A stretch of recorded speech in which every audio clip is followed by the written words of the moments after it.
são as exceções da contrafação? Quando que eu não considero contrafação? Citação para crítica. Então, por exemplo, eu sou professor, eu posso pegar uma obra, colocar uma parte dela toda em sala de aula e mencionar ela para fazer uma crítica. Pode ser crítica positiva ou crítica negativa, está dentro aí da própria liberdade de expressão. Então, essa menção para crítica, cujo propósito está claro, que eu estou usando ela para contextualizar um pensamento, não é contrafação.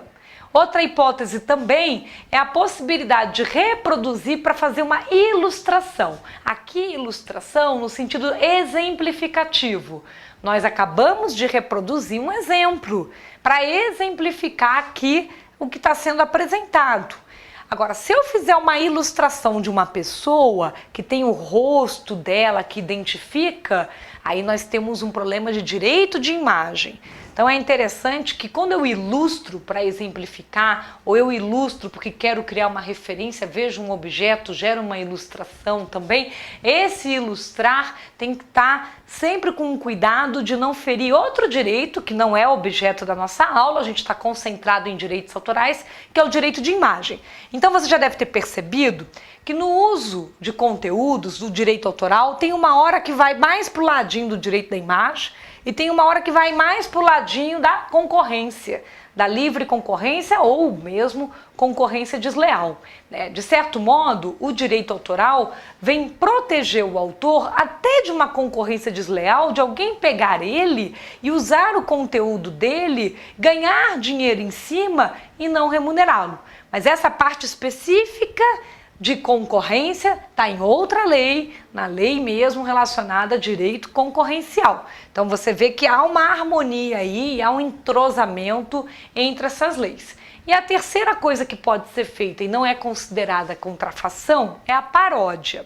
Só que também há uma limitação na paródia. No Brasil é muito comum paródia, muito comum. A paródia tem que ser algo que não gera demérito da obra original. E às vezes é difícil perceber aonde está um tom humorístico e aonde começa até uma difamação.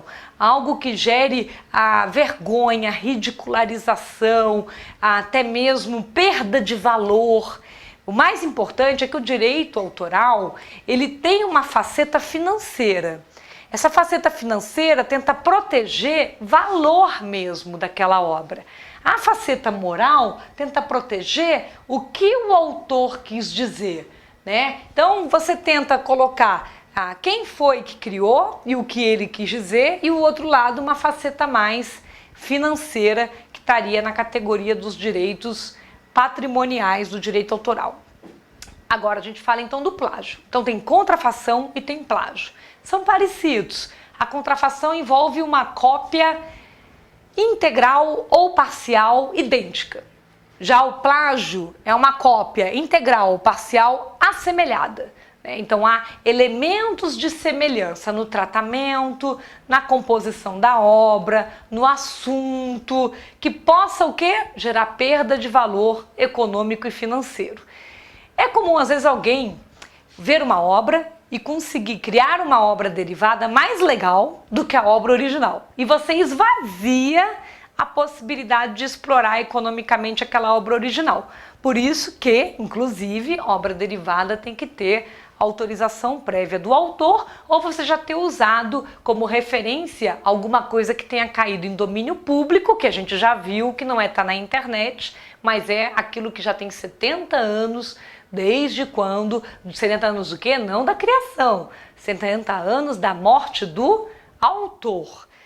E aí a gente fala assim, poxa, então esses autores hoje em dia, se eles vivem até os 90, mais 70 anos, dá 160 anos. Ou embora eu, antes do autor, vai ser difícil conseguir cair em domínio público. Também acontecem algumas outras situações que vão permitir isso daí, como a gente vai ver. Então, para o direito autoral, assim como o plágio é algo assemelhado, é importante destacar o que não é plágio. Então, por exemplo, não é plágio algo que tem uma semelhança no tema, falar do mesmo assunto.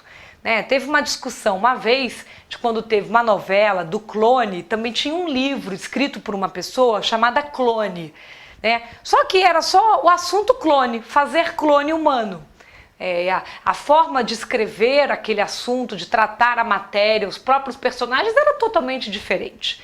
Né? Até mesmo eram obras diferentes. Um era livro, outro era novela, uma obra audiovisual. Então apenas a semelhança de tema, de assunto, de ideia, de situação. O homem andando na calçada caiu no buraco. Pronto. Então eu não posso nunca fazer nada que o homem caiu no buraco porque alguém já fez que o homem caiu no buraco. Não. Então, de novo, o direito autoral, ele protege o autor, mas ele não pode ser limitativo, cercear a livre iniciativa. A criação também em geral e das outras pessoas. Também, de novo, é motivo pelo qual no Brasil a gente não protege ideia pura. Quais são as técnicas para a gente identificar plágio? Isso é super legal de olhar, porque às vezes tem gente que chega para mim e fala assim, Pec, como é que eu identifico plágio? Né? Poxa, tá tão parecido, já que é parecido, né? Como é que esse parecido? É 5% parecido, é 90% parecido, porque 100% parecido já virou contrafação. Então você identifica olhando a anterioridade da obra, a semelhança, e aí você pontua elementos de similaridade. Normalmente 2, 3 elementos fortes de similaridade já vai configurar. Você verifica se a obra podia ter sido elaborada sem a original, sem a anterior, e a própria prova de acesso ao original. Por isso que se diz, e tem um ditado, que depois que você publicou na imprensa, você meio que tornou sua. Porque quando você põe na imprensa e hoje em dia na própria internet, é tão difícil dizer que a pessoa não teve acesso à obra original. Antigamente, na época das expedições, na época do Marco Polo, que viajava até a China para descobrir alguma coisa, a gente até podia dizer que era difícil ter acesso a uma obra. Mas na internet, né, já está colocado ali, é quase que paradoxal. Se você não conta para ninguém, mantém reservado, está protegido, tá. Mas é mais difícil de você provar que alguém teve acesso e pôde copiar. Se você documenta que colocou na internet e que as pessoas puderam ter acesso, mais gente pode ter a chance de copiar, mas também você tem mais prova de que você fez aquilo ali, né? Então, isso daí é interessante. Se você não quiser correr muito risco, essa prova de anterioridade continua sendo melhor fazer com um registro na Biblioteca Nacional ou no INPI, dependendo do caso. Como a gente está vendo nesse slide, há algumas defesas para uma acusação de plágio. A primeira delas, que é até o que justifica a proteção do direito de autor, é se a obra que se diz plagiada, ela não possuir originalidade ou criatividade. Então é importante destacar que você tem que ter tido elementos de originalidade ou de criatividade para que você possa discutir se houve plágio ou não. Que a identidade da obra se dá por mero assunto ou ideia, né, mas que não há exclusividade de tema, como nós mesmos vimos, que isso daí iria cercear a possibilidade de produção de conteúdos, de criação, de invenção, e que a identidade das obras se dá por usarem um mesmo método ou um mesmo sistema. Ainda é possível se defender do plágio dizendo que foi mera coincidência, mas nos dias de hoje, alegar mera coincidência é difícil. Ainda mais se aquele conteúdo já estava na internet. Há ainda quem tente alegar reminiscência. Imagine que você escutou uma história quando era criança e você cresceu, você agora resolve montar uma peça de teatro baseado na história que você escutou quando era criança. Então isso é chamado reminiscência. Então é claro que a gente também não pode gerar uma camisa de força tão grande que uma pessoa que passou por uma experiência não possa retratar com seu olhar, por isso a importância da originalidade. É o seu olhar, né? A sua leitura, sua interpretação que vai atrair a própria propriedade da autoria, né? A propriedade intelectual. O plágio, em geral, ele tem sempre uma conduta que pode ser dolosa ou culposa, né? O doloso com intenção e o culposo, que seria uma negligência. Acontece muito plágio no Brasil por não mencionar a fonte, não mencionar a autoria. Então a pessoa pega e para montar um trabalho, tira trechos de trabalhos de vários outros autores e não coloca referência bibliográfica. Então o trabalho dele, claro que tem criação dele, mas dentro do trabalho dele tem vários elementos de semelhança, coisas que vieram de outros autores que ele não fez referência, né? Então isso é importante de destacar. Também, como última possibilidade de se defender de uma acusação de plágio é o que se chama exceção de fonte comum. Isso é até engraçado. Por que eu falo que é engraçado? Porque aquela história de que ladrão que rouba de ladrão tem 100 anos de perdão. Porque exceção de fonte comum é: alguém diz que eu copiei a obra dela. Só que, na verdade, ela copiou a obra de outra pessoa. Ou seja, eu copiei dela, mas ela copiou de outro. Então, nós dois é que copiamos da terceira pessoa. Isso é interessante de destacar. Cabe a quem reclamar qualquer ofensa ao direito autoral? O titular. O titular pode ser o próprio autor ou quem ele tenha feito a cessão, que é aquela pessoa física ou jurídica para quem ele transmitiu os direitos patrimoniais. Então, se eu copiei algo de alguém, mas essa pessoa copiou de outro, não era dela também, ela não pode vir contra mim.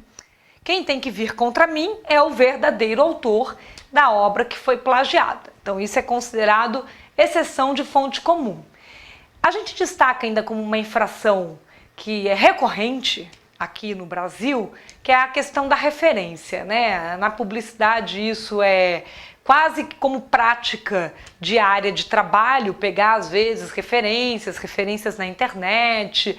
Então a referência tem que ter muito cuidado, porque às vezes eu tento chegar, eu gosto tanto da referência, e cuidado com o cliente, porque tem cliente que chega para você e diz assim: eu gostei muito disso, faz igual. O próprio cliente pede sob encomenda um plágio ou uma contrafação. E aí quem é que vai ter feito? Você, o criador. Então é importante assim, a referência ela pode inspirar, mas o resultado final tem que ter tido seu olhar, sua característica de originalidade e criatividade para afastar qualquer discussão de que possa ter sido copiado. Pode-se copiar notícias na internet?